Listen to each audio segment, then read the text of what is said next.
వరిసేలు అడిగినాయి నీరు దాపెరైతేడాని పత్తి సేలు అడిగినాయి నెత్తురు జల్లెరైతేడాని అవి పట్టుకొని ఏడుస్తున్నాయో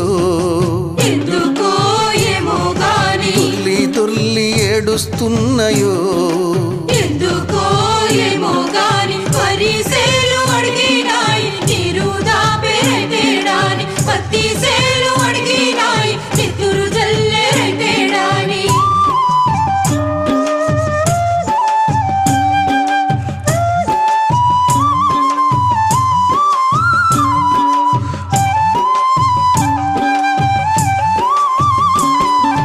జొన్న సేలు అడిగినాయి వెన్ను పూస